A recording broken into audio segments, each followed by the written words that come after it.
အားလုံးပဲမင်္ဂလာပါကျွန်တော်နာမည်ပြပါဖို့ဆွေးဖြစ်ပါတယ်ဒီဗီဒီယိုမှာတော့ကျွန်တော်ကDragon App တော့ယူမယ်ပေါ့နော်အဲ့တော့ကျွန်တော် part 9တော့ကကျွန်တော် Dragon တက်ပြီး Dragon App ကိုဒီတိုင်းထားခဲ့လိုက်တယ်အဲ့တော့ဒီနေ့ကျွန်တော် Dragon App တော့ယူမှာဖြစ်ပါတယ်โอเค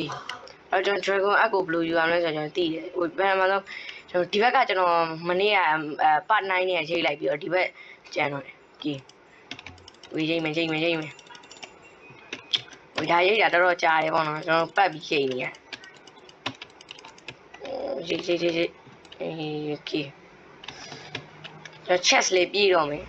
ချိန်နေရတယ်ကျွန်တော် chest လေးပြေးတော့ကျွန်တော်မြန်တဲ့ဟာနဲ့လုပ်ရင်တော့မြန်နေပေါ့နော်ကြာတဲ့ဟာနဲ့လုပ်ရင်တော့ကြာတယ်โอเคကျွန်တော်အဲ့တော့ယူဖို့ကျွန်တော်လမ်းတည်တယ်ပေါ့နော်နီးတာတော့မဟုတ်ဘူးဝေးတယ်အတိုင်းပဲဟိုတော်သေးတယ်နီးရတော့မဟုတ်ဝေးတယ်အတိုင်းပဲကျွန်တော်ဘက်တည်တယ်ပေါ့နော်ကျွန်တော် canvas တည်လို့ရှင်ရပြီကျွန်တော် canvas တည်တယ်ကျွန်တော်မနေ့ကပါတယ်မှာတော့ကြည်ဖို့တဲ့လူကြတော့တည်ရင်တည်လောက်မယ်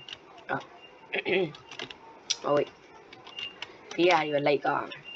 အဲ့တော့ကျွန်တော်ပြန်ဆိုင်ခဲ့မယ်ကျွန်တော်ဒီမှာဗာလေ piston တစ်ခုလုပ်ဖို့အတွက်ကျွန်တော်ဒီမှာ redstone ဝယ် iron ဝယ်ပြီးရင် oak block ရယ် cobblestone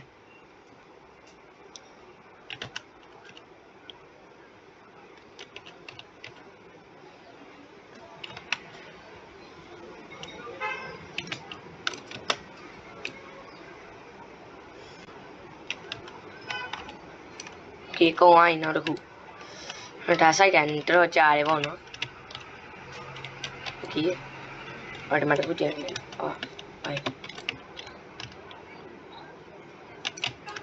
โอเคအဲ့တော့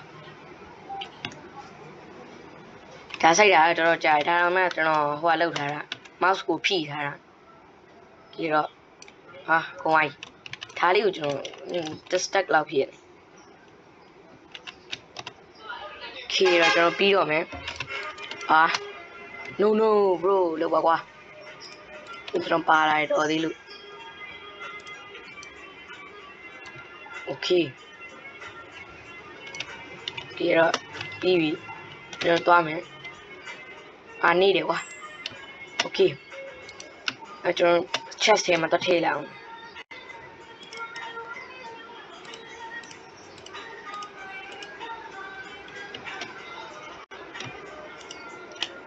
ခေရဒီမှာ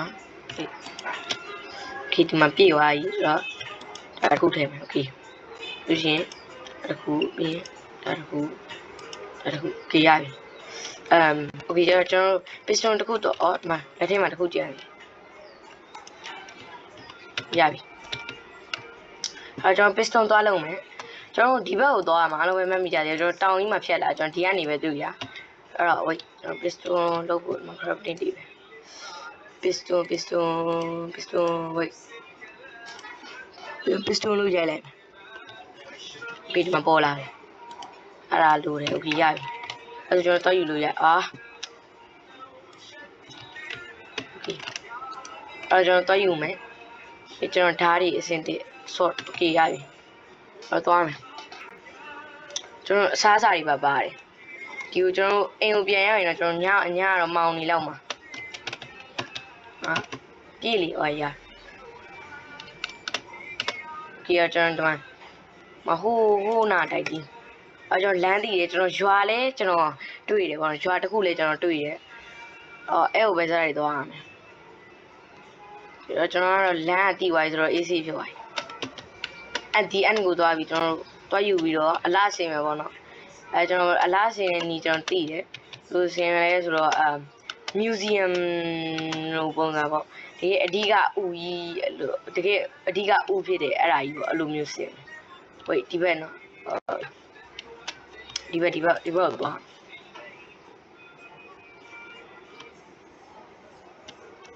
ဝေးကျွန်တော်လာတော့ကကျတော့ဓာတ်ယူမြင်တော့ဒီဘက်ပေါ့ကျွန်တော်ရွာတစ်ခုတွေ့အောင်တော့ကျွန်တော်လိုက်ရှာအဲ့ရွာကျွန်တော်ဝင်ခဲ့တဲ့ရွာတွေ့လို့ရှိရင်ရပြီအဲ့လိုပဲကျွန်တော်လှုပ်လို့ရှိရင်ဒါဟိုနေဖြစ်โอเคရောက်ပြီ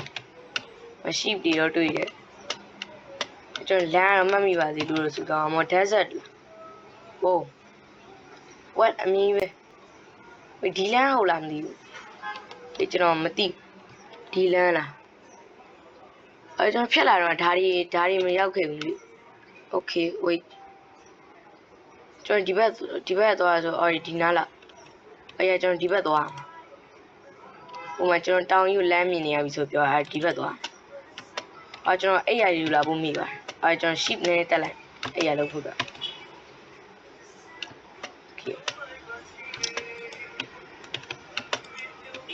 okay wait crafting တွေ့ပြီ craft နဲ့ okay ရပြီလို့ရှိရင်မှာ update တွေပဲချမယ်လို့ရှိရင် wait okay ပြီးရင်ဒါပြီကျွန်တော် back ဒီအိတ်လာအောင်ကျွန်တော်respawn point ဆက်လိုက်ကျွန်တော်ဒီတောင်လေးအနောက်မှာအဲ့တော့ wait အိတ်ပြီကွာကျွန်တော်ဒီမှာခုံလို့ရတယ်ခုံပြီးအိတ်ပြီ okay ကျွန်တော်အိတ်နေပါပြီ okay တော့ကျွန်တော်မနက်မိုးလေးစစကန်ထပ်ဆွဲကြအောင် let's go okay သွားမယ်ခုနပြောတာဒီဘက်right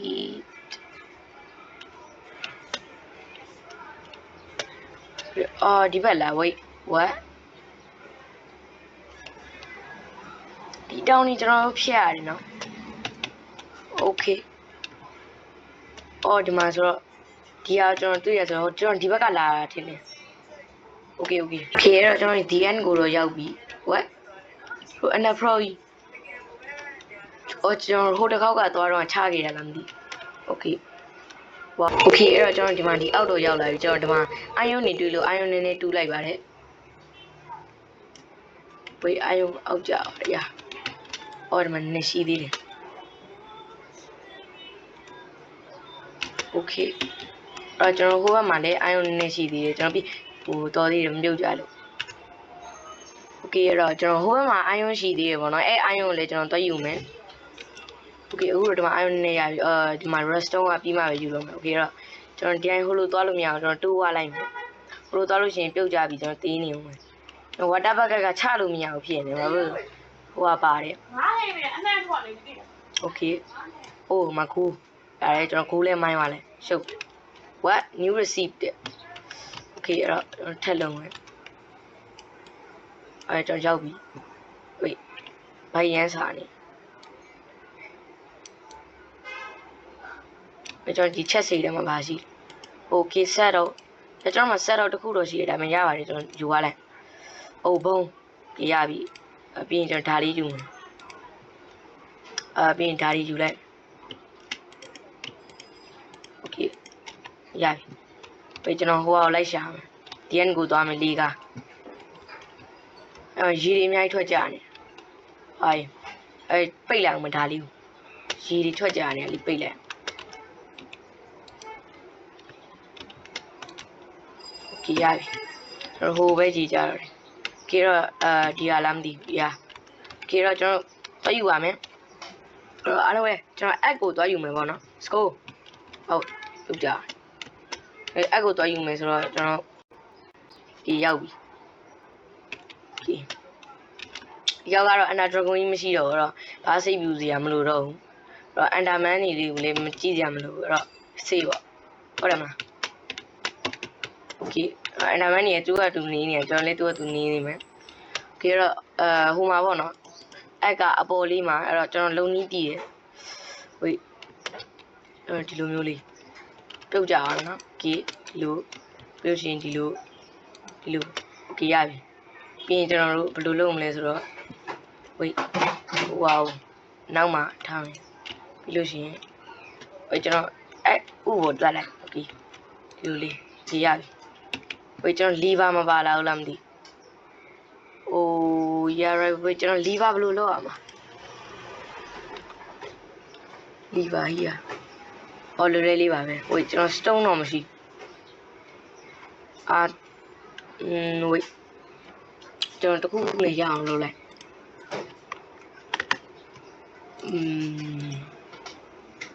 ကျွန်တော် redstone နေရတယ်ဒါကပါလိ အော်အဲ့ဒါကျွန်တော်လုပ်လို့ရတယ်โอเคအဲ့ဒါလေးပဲလုပ်လိုက်โอเค steak ပြီးဒီလိုပြီးလို့ရှိရင် restone မပါလားโอเคအဲ့ဒါကျွန်တော်ပြန်သွားပြီးပြန်ယူလိုက်မယ်ကွာရှုပ်တယ်โอเคဒီလိုမျိုးလေးဒီပါမေ့ကြံကြီးโอเคတော့ကျွန်တော်အိမ်ကိုရောက်ပြီအိမ်ကိုပြန်ရောက်ပြီကျွန်တော် respawn point မဆက်ထားဟိုဟာလေးတော့ထားရပါတော့ညတော့ရောက်နေပြီအဲ့တော့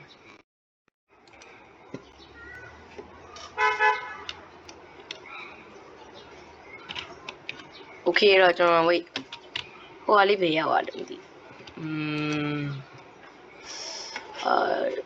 ဝေးကျွန်တော်ဒါလေးမြည်တော့ရှုပ်တယ် wait what lever stone ရှိဘူးဟာဒီလိုပဲဒီလောက်လက်ဆိုဟေးခလုတ်ရင်โอเคတော့ကျွန်တော်ဒီထဲမှာရှိလားဆိုတော့မရှိဘူးဟိုကျွန်တော်ဟိုဟာထဲမှာတော့ချလိုက်โอเคအော်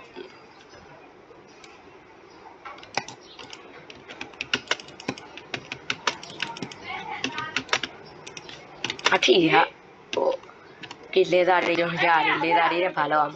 โอเคတော့ wait အသားအော်ဒီမှာကျွန်တော် brush ရှိ brush နဲ့ပဲစားတော့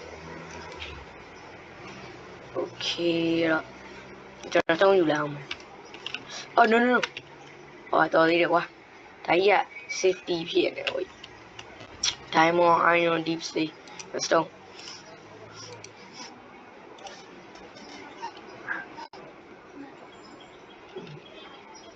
โอเคအဲ့တော့ကျွန်တော်ဒီမှာ wait ဒီကနေအောင်လုပ်လို့ရ lever ဒီလိုโอเคရတယ်အဲ့တော့ကျွန်တော်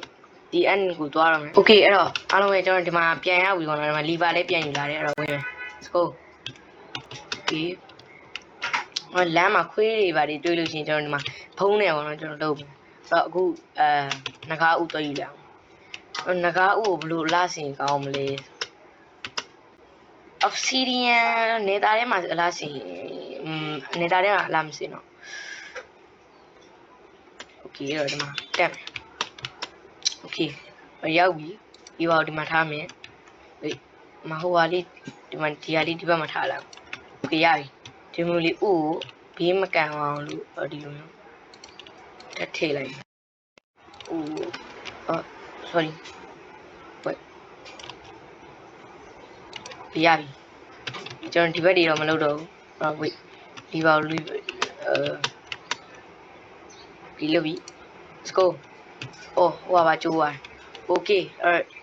dragon အရပါပြီအားလုံးပဲကြည့်တာပါဒီမှာကျွန်တော် dragon အကြီးကင်ထားပါတယ်ပြီးတော့okay အဲ့ဒီမှာဒါလေးဖြိုလိုက်မယ်ပြန်ဖြိုလိုက်မယ် give me okay အဲ့တော့ကျွန်တော်ဟိုဟာကြီးစောင့်မယ် dragon statue ကြီးကျွန်တော်စောင့်မယ်အဲ့တော့ဒီလိုကျွန်တော်စောင့်တဲ့နည်းကျွန်တော်သိပါတယ်wait ဒီလို okay ပြင်ဒီဘက်ကိုချလိုက်မင်းအလေဓာတ်လေးလုပ်လိုက် okay အဲ့တော့ကျွန်တော် stone ကလုံလောက်တယ်ထင်တယ်ရနည်းတော့ခက်ရင်ခက်လောက်မယ် stone ကလုံတော့လုံအောင်တယ် okay အဲ့တော့ကိုအဲ့ရပြီကျွန်တော် probably တော့ဟိုလေးလောက်အောင် slate ရတိတ်အဲ့ဒီလောက်အောင် okay အဲ့တော့but stone oh my oh yeah 对 okay ကျွန်တော်အများကြီးလောက်ရမယ် okay ဒီမှာတော့ဒီကျွန်တော်ဒါကတော့YouTube ကနေကြီးစောက်တာပေါ့နော်ကျွန်တော်ကိုယ့်ကိုမစောက်တတ်ပါဘူးအဲ့တော့အားလုံးကိုတောင်းပါပါတယ် okay အဲ့တော့ဒီလိုငါ3နှစ်1 okay နောက်ဆုံးတစ်ခုလောက်တယ် okay အဲ့တော့ကျွန်တော်ဟိုအလေးတော့ယူလိုက်အောင်မယ် dragon ခေါင်းလာမလို့ရ dragon ခေါင်းတော့ယူလိုက်အောင် dragon ကဘယ်မှာတင်းထားလဲမသိကျွန်တော်ဟိုအချက်စင်းမှာတင်းโอเคအဲ့တော့ကျွန်တော်ဒီမှာပေါ့နော်တဝက်လောက်စောက်ပြီးသွားပြီအဲ့တော့ကျွန်တော်ဒီမှာထက်ဆောင်တယ်โอเคဒါလေးဖြိုလိုက်အောင်ကျွန်တော်ကြည့်မကောင်းစူမကောင်းဖြစ်ရတယ်โอเคကျွန်တော်ဒီ level မှာ dragon act တင်မှာဟိုကျွန်တော်လေကားလုပ်ဖို့မေ့ဒီကရကိုယ့်ကိုပဲလုပ်လိုက်တော့မရှုပ်တယ်အမှရှာတယ်โอเคဒီရဒီလိုမျိုးโอเคရပြီပြီးလို့ရှိရင်ကျွန်တော်တို့ဟိုdragon ခေါင်းကိုကျွန်တော်နင်းတဲ့ပုံစံလေးအရှိနေတူအောင်မဗျာအားရဟုတ်တယ်အရှိနေတူအောင်ကျွန်တော်ဒါဖြုတ်လိုက်အောင်မယ်ကဲလို့ရှိရင်ဒီနားလောက်လူ yes okay ကျွန်တော်ဒီလိုပုံစံပေါက်သွားပြီအဲ့တော့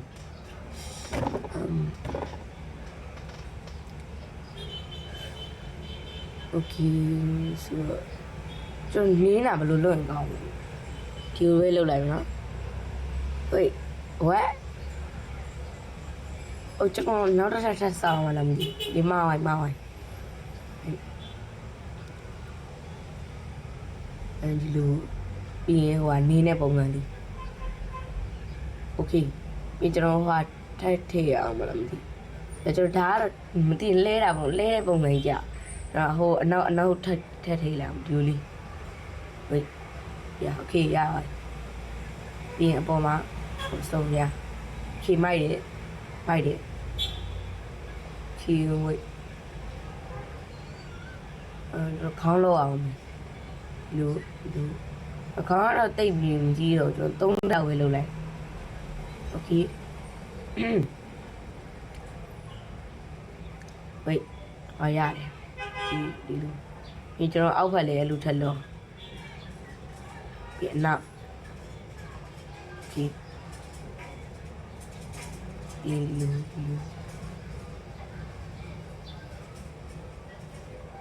โอเค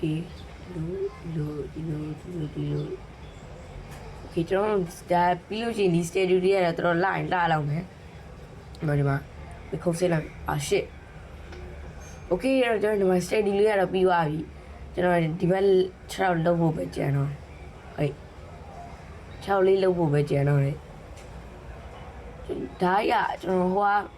အောက်ရောက်နေတော့ကျွန်တော်လေးကားတစ်ထပ်လောက်လိုက်နှစ်ထပ်လောက်အော်ရလေးခုရမှာဆိုနှစ်ထပ်ပေါ့ကျွန်တော် inventory ပြည့်နေပြီပြင်လုံးမယ်โอเคကျွန်တော်ဒီလိုပုံစံလေးโอเคအဒီလေးပဲထားလိုက်โอเคရโอเคဖိုက်ပါတယ်အဲ့ကျွန်တော်ဟောသွားshit ကျွန်တော်လေးကားနဲ့တိုက်ကောင်ဟိုင်းနဲ့ကားနေ wait မရဘူးလားပလီအော်မရဘူးโอเคကျွန်တော်လေးကားနဲ့ပဲတက်တော့မာရတယ်ကွာကျွန်တော် cobblestone နဲ့ပဲတက်မယ်ကွာရှုပ်တယ်မျိုးခီးပြီးရင်ခုနတိုင်းပဲ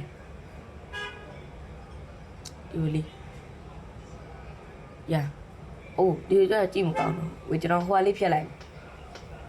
ဒါလေးဖြတ်လိုက်ကီးရပြီကီးပြီးလို့ရှိရင်ကျွန်တော်dragon act ကိုအကွေးရပါပြီကျွန်တော်ပြန်ဖြတ်လိုက်အောင်โอเคကျွန်တော်ချလောက်ဖို့ပဲကြံနေတယ်ဟိုဆောက်ကိုကြဘယ်လိုလုပ်အောင်ဒီလိုလုပ်မယ်ဒီနာကောပဆုံးသေးမယ်မစပိုက်ဒါကျွန်တော် biggest နဲ့ချနေအေးတယ်မှာဟိုကပြောက်နေဘူး biggest နဲ့ချနေရတယ်ကျွန်တော်အိတ်အောင်မယ်ကျွန်တော်ဘိုက်လဲစားစားနေပြီသွားလေသွားအိတ်အောင်ကျွန်တော်သွားအိတ်မယ်မြင်သွားအိတ်ဒီကောင်ကီ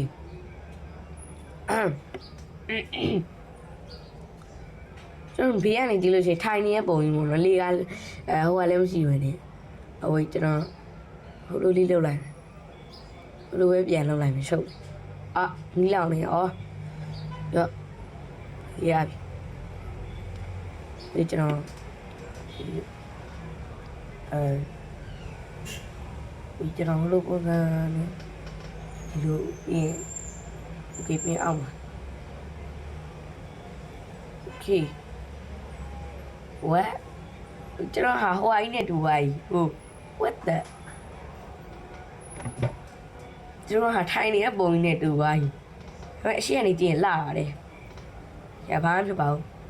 ရကောင်းတယ်ကောင်းတယ်ဟေးနောက်ကဟာကြီးဖြတ်လိုက်ရင်ကောင်းလားဒီကျွန်တော်နောက်ကဟာပဲဖြတ်လိုက်ဒီရပြီโอ้လှပါပြီကျွန်တော်တို့ရဲ့စောက်ဦးကြီးကတော့